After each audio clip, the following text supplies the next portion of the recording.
So as we move into the next portion of the evening, we have our Sustainable CEO Roundtable, Rethinking Growth for a Finite Planet. And we've got some wonderful folks coming up, Dr. Jaleh, Daie, Rayyan Islam, and Helle Jorgensen, hosted by the former CEO of 7-Eleven and Blockbuster. Give it up for Mr. Jim Keys. So let me give you a little bit of background. Got the brief introduction. I've had the privilege of leading a couple of pretty large household name companies. I've had as many as 1 million employees over the course of my career in not direct report, but indirect report. And it's been a bit of a challenge. But I've learned a lot during that period of time. And I get asked a lot, what's the number one thing you've learned from all these years of corporate experience? What's the number one thing that you can tell a young person? And I have a common expression that I used. I didn't know this until actually, thank you for bringing this up. I actually finished just recently writing a book called Education is Freedom. And in the course of writing the book, I captured this thought. I said, okay, here's the number one learning. Change equals opportunity. Now think about it. All commerce begins and ends with something changes, somebody comes in and does something about it. But what happens to companies? As soon as change happens, the bigger we get, the more resistant we are to change. We go, oh no, can't do that. So I wrote those 3 words down, change equals opportunity, and I sat back and looked at them and said, wait a minute, that's an acronym, CEO. Son of a gun, look at that, right? I put that out on the internet. I got 50 million views with kids going, yeah, I want to be a CEO. Change equals opportunity. Now, if we could just get the rest of the world to apply that to new forms of energy into the climate crisis, then we'd all be in great shape. But that's where I wanted to start. We're going to talk about the role of the CEO in sustainability, in the future of energy. And we've got 3 great panelists. Let me give you a little bit more color on each. First, we're going to introduce Helle Jorgensen. Helle is the CEO and founder of Competent Boards. She's a board expert, and we're going to talk more about boards. A business lawyer, certified public accountant by training, but she's now an internationally recognized voice on governance, sustainability, climate, and nature. She's also got a brand new book. Let's hold up your book. We're plugging each other's book tonight. The Future Boardroom. And so we're gonna hear a lot from her. Next, we've got Dr. Jaleh. I was great before. Jaleh. Jaleh Daie. Jaleh Daie. Yeah. And Jaleh is managing partner of Aurora Equity, an angel investor, a scientist, the first woman on the U.S. Space Foundation board, Women in Tech Hall of Famer. She's a multi-dimensional thought leader, veteran speaker. She's worked in academia, business, philanthropy, government, NGOs. She's an investor, a board director. She's served 3 administrations for 3 different presidents, collaborated and worked in 8 different countries, has many, many awards, too many to mention, but welcome to the panel.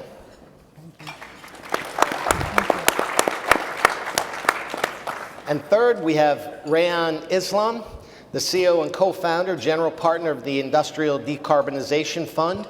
He has 8090 Industries, a leading VC firm, backed by global industrialists. He's heavily influenced by his upbringing in Bangladesh, personally witnessing the ramifications of energy insecurity, lack of of an industrial infrastructure, climate change at a very young age.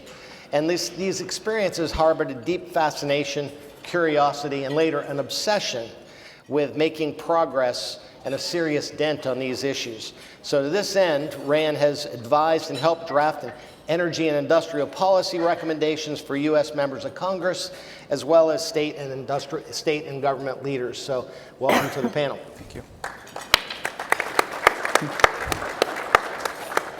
So let's start. Helle, if I can turn to you, I mentioned this idea of change equals opportunity. Well, the single biggest obstacle to change, I think, is fear. That is, if you think about the climate issues, how much fear is out there. People, oh, what are you going to do? You're going to ruin the economy. You're going to do this. You're going to do that. It's fear, uncertainty, basically, I hate to say it this way, but ignorance, because ignorance leads to fear. And the antidote to ignorance is knowledge. Now, for a CEO to have the confidence to move forward, they have to have a strong board behind them. I can tell you that from experience. With a strong board, you can do about anything. But given where we are in the world and the difficulty that CEOs have navigating this division that we have out there in the world, Helle, tell us how you do this from a governance perspective. How do you manage boards? Well, I don't know if you manage boards. By the way, you all look very good tonight. So how many here are board directors? How many serve on the board? Okay. Do you know how you manage boards? Anyone want to come and take my seat? Okay. So I think number one is the chair. If we don't have a chair that is able to ask questions instead of saying, I know everything, we have a problem. We need to have someone that are curious, someone who has compassion, someone is competent boards, sorry for the plug, but kind of like really understanding what are the issues, but not want to come and say, here's how we have to do it, but ask the questions. We also need to make sure that the collaboration between the management team and the board is actually working. Not that thing about like, oh, let's just have our own little and talk about the CEO instead of talking with the CEO and the management team. I know you're not. No, it's so true. It's so true. And to do that, you need trust. Yep. And especially in the time we're at right now, where there's just so much turbulence, right? How many of us know how the geopolitical landscape is going to look like tomorrow? No hands? Okay. How many knows what are the environmental issues that's going to come out up tomorrow? No hands? How many know what it is Mother Earth is going to do tomorrow? I know it's going to be thunder here on Wednesday, so I am looking already on flights to see what impact that would have. I think we all need to be able to look around corners. And what we have not done, to be quite frank, we have been a little bit, I got my board position and I'll come to my board meetings. Have I really kept myself educated? Do I have the right skills to serve at the board at a time where everything is just so turbulent? And if the answer to that is no, I haven't kept up my education. That's okay. Then give the space to someone who says, I'm willing to actually go in and serve. You'll see in my book that I say, is often when I hear people say, I sit on this and this board. And I say, no, I don't hope you sit on the board. I hope you serve. Because being a board member is to serve. It's to serve the company, it's to serve the stakeholders, and it's frankly to serve the community.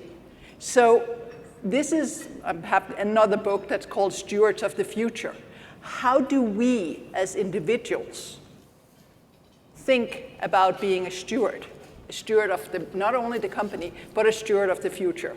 And then this new book, The Future Boardroom, How to Transform in Turbulent Times, is kind of like from the whole board position, saying, how do we really ensure that we can see round corners, or at least do so much we can in scenario planning, so we are as prepared as possible? Because none of you put up your hands when I said who knows what's going to happen tomorrow.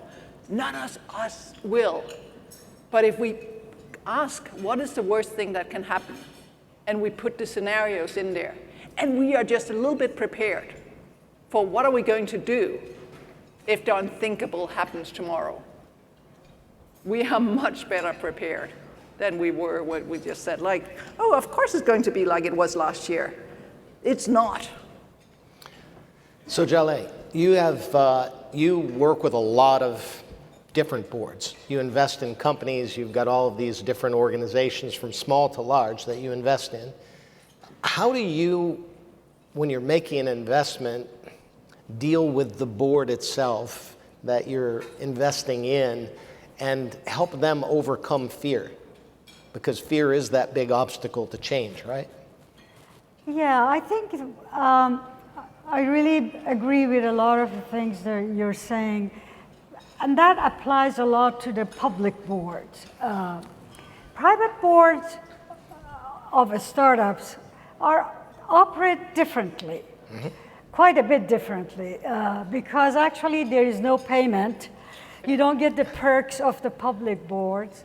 So, and you are sitting there because you have fiduciary responsibility to the funders. And at the same time, you want to have return, and so you are there to help the founder in a real way. Public boards, the CEOs are in the driver's seat, quite honestly. But private boards, quite often the board could play a bigger role than in public corporate boards. And I've been thinking recently, among our own community, the VCs and investors, I've been tossing an idea against them to pick their brain because I'm trying to write something about it. And that has to do with AI, if I may segue into AI issue, because it's on top of everybody's head. And I've been thinking about, okay, AI is a reality, whether we like it or not. How do we change ourselves? How do we operate differently to take the most advantage of this tool that we have? So right now already, the AI helps us do the due diligence. We don't have to spend that much time. It's just very helpful. But the biggest part for me, the biggest mystery box is, you know, in Silicon Valley and anywhere else, the VC community says we bet on the jockey. The most important thing for us to consider investment is the founder, entrepreneur. So I'm saying, okay, with all this AI, how do we change this model? Do we still bet on the jockey, or do we do more technology?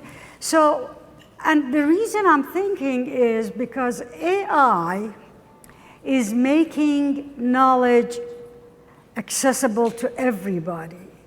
Everybody in this room succeeded because of our IQ, and we were lucky enough to go to good schools, get advanced degrees, and worked hard, and we made it.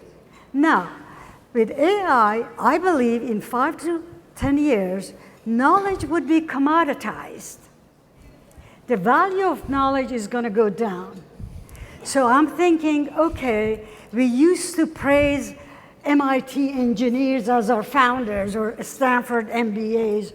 So I'm saying, okay, what qualities am I going to look in my founders and entrepreneurs? And I'm thinking that it's going to be, education is still important, training is still important, but it's accessible, it's going to be accessible to everybody. So I'm going to be looking for soft skill, agency, resiliency, creativity, curiosity, managing people, compassion you mentioned. So I really think, as investors, we should start thinking about soft skill for our entrepreneurs. Yeah. Because knowledge is going to be commoditized. I love it. Sounds like you read my book. I was going to say I mean, you know what I'm doing? I'm calling them the meta skills, because soft skills just don't sound as nice, right? Meta skills. But Rayyan, we were talking earlier about this issue of education and AI and what's going to happen. We were talking about China. Yep. And their advancement in embracing these tools, embracing AI as a tool for education. How do you see it impacting industry? It's an interesting dynamic. We purely invest in energy abundance, national security, defense capabilities, broadly speaking. We're in a tight race right now. And the one thing I double down on this kind of angle is we have to separate innovation talent from industrial production capacity talent. I'll take a quote from Nassim Taleb, who basically said that by the West giving up on industrial production, we also gave up on industrial innovation, because there's a learning curve that happens by just sheer scale of actually manufacturing things, and we've given that up. And if you've been to China, if you've been to Korea, if you've been to Japan, things like shipbuilding, things like energy production, things like solar panel manufacturing, it is on a scale beyond your wildest dreams. And for someone investing into technology companies here, I have to always have this angle of like, okay, cool, we had this breakthrough in a lab, and now we're gonna back a team, maybe spinning out of MIT or Stanford, we had the best of the best there. But in many categories, it doesn't even matter, because the scale in which they can move and speed up production is at a pace that is really hard to compete. So we have to start to change that. Manufacturing talent, like when you think about engineering from our best schools, that's one thing, but we're actually bottlenecked by blue collar work, like actual welding, bending metal, bending like actual manufacturing, and that has been bottlenecked. We were talking about Stargate, and we're talking about data centers and compute in West Texas. You know what the number one problem is? They can't get electricians out there fast enough. And we have prided ourselves with software, and we as a firm don't invest in any software, actually. We are purely focused on everything but. And I think that talent is really important, but I'll also echo what you just said, that as knowledge and information becomes commoditized, it is ubiquitous. Agency, resiliency to your point, and courage is actually the scarce resource. Because now, if you prompt things right, you can actually have the same mind of a portfolio manager if you're talking about finance, but the courage to actually go do something is the scarce resource. Willing leadership, people going out there and bending reality to their will, and that's what we want to see more of in this country. So let's drill into that courage thing, because right now, let's face it, we're living in very divided times. And I'm glad that I've hung up my CEO hat, candidly, because today, in many ways, it's a no-win. I grew up in an age where shareholder value and social good were not mutually exclusive at all. They were rewarded. When you get out into the community, you did good things. Today, it's ridiculed and mocked too often, because we've sort of politicized so many of these issues. And energy is a great example of that. I mean, I laugh at friends who are strong hunters and fishermen and conservationists, and yet if you say the wrong words, like climate change, they're like, oh, I don't want to talk about that, right? It becomes a matter so often of just the words that we're using. So, and that comes back to this issue of fear. So CEOs today are in this position where I'm afraid to get out there and take a stand, because my board may not support me, others may attack me. How do we deal with fear? Let's start with the board. How do you deal with this environment that we're in and neutralize this political issue by changing the narrative and starting with the board? How do you get your board behind you? Because that's really what it takes, right? To have the courage to go forward. I think where I see many of the successful companies, if we can call it like that, is that there actually been a discussion around the boardroom table about what do we value and what are we going to stand by when, let's say it, something hits the fan, and what are we going to let go?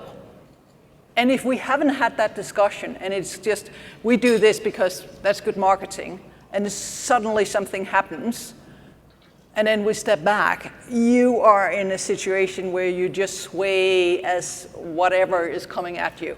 That is not the role of the board. The role of the board is actually to have that really understanding. Nowadays, where CEOs are not staying as long as they used to, correct? Right. What is the only long-term function in a company? It's the board. It might not be the same people that sits around that boardroom table, but if there's not been a discussion about what is the purpose of the company, fine, we can discuss that. But what's the purpose of the board? What's the purpose of you sitting around my boardroom table, right? What is it everyone is getting when they come to that boardroom? And I think one of the things I didn't say before was critical thinking. Asking the questions, and I couldn't help when all of you was talking.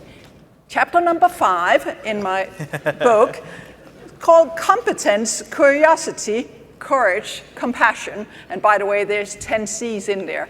And I'm doing kind of like a reading every week, and we haven't started chapter 5. So follow me on LinkedIn, and you'll probably get it. But I think it is important that it's not only the CEO that needs to be, have the courage. Because as you say, if you don't have the board behind you, you're just going to be someone else is coming in because you clearly didn't understand what we wanted. Not that we told you, but, right? And that's just not going to, you're not worth whatever you get paid or not paid, right? Because even if you have shares or whatever, right? If it's kind of like, oh, I'll let you swim, and we see. But on the same time, Chad Holliday was the chair of Shell and Bank of America and is part of the faculty of competent boards. I think it's Chad who says, he had ones where he thanked the chair when he was, I think with DuPont, for really being there for him. And as the chair had said at that point, I back you to I sack you, right? So you kind of like need to also make sure that you have that very professional. And that's what you're taking away the fear. Sure. Let me I'm going to jump to Rayyan because we were talking earlier about carbon credits and what's going to happen in this administration where there's a emphasis on things like carbon credits. And you had a great point that it comes back to tangible material things that we can demonstrate, we can make money on. Can you expand on that? Because that's a way to take away fear, right? For sure. I would say, we're sitting here on the back of Easter weekend. I'll take a biblical phrasing here in response to fear, and I'll wrap it into this. But what is the antidote to fear? Truth. And that's where you have entire religion bases around it. But I also look at this from my board dynamic perspective too. That is our role, is to instill truth, to check the assumptions of management of how they're going about making decisions. We're not here in the driver's seat. We are here, and I've worked on publicly traded boards, private boards. The most recent is Oklo, is a small modular reactor company for nuclear power. And the high level was always, hey, is this the right path? If we don't, can we see around the corner of it? Can we help navigate it? And that cognitive diversity is very, very important. And when you're talking about carbon credits, it was the same kind of matter-of-fact approach to this. Yes, is the IRA an incredible piece of legislation for scale? Sure. But when we talk about credits, who's buying them? This is a philanthropic effort. And if you really break down who's actually buying them, it's like basically one buyer, and that's Microsoft. So what happens in the reality where if you're underwriting something, one administration, they decide to turn their head one way, and then the next administration completely changes. And so just like I would tell my son and daughter, like, you should be able to stand on your own 2 feet. Your company should be able to stand on your own 2 feet, regardless of what the administration thinks about things. And that starts with just pure capitalism, dollars and cents, matter of fact, can these companies stand on their own 2 feet or not, without any other government mandate? And so we were very careful around when we thought about energy, geothermal, nuclear, fuels, everything that we touch, can these actually stand on their own 2 feet? And I think that's applies to almost any type of industry. Dr. Daie, probably the single most fear-evoking technology on the horizon is AI. And you've got deep knowledge now of AI. There's two sides of this AI sword. There's the beautiful thing that it can do for humanity, and you have some of those projects, and then there's the scary part of it. So talk about AI and what you're seeing and some of the things you're doing. We were talking about the farming applications that are brilliant for the future of humanity. Can you explain some of those? Yeah, I mean, obviously, everything we do, any human enterprise, is not totally good, nor is it totally evil. It's a mixture of the two. So if I want to be a good human being, a servant of the humanity and planet, I want to do something with AI that would be 80+% good. And of course, we have to deal with that 20% where the fear is. What is it going to do? And I'm a scientist. I used to be an academic, so presumably I shouldn't fear technology, right? But I do. I do have fear of AI in the wrong hands, could do harm. But I don't have any solutions. I don't have any answers because I don't know. I don't know enough. Nobody knows enough. One of the people that I deeply admire is Elon Musk. Deeply admire because he's a creature of every 500 years. God gives us one like him every 500 years. You know, we had Da Vinci and now we have Elon Musk. So when he says that he's concerned about the downside of AI, I listen. I set up.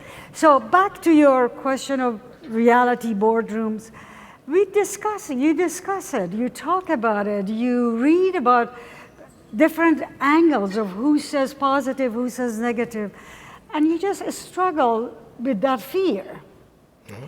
But there's another, the flip side of this kind of fear is FOMO. You've all heard about FOMO, yeah? Mm-hmm. So there's this... You might explain it to the group in case someone doesn't. FOMO. Fear of missing out.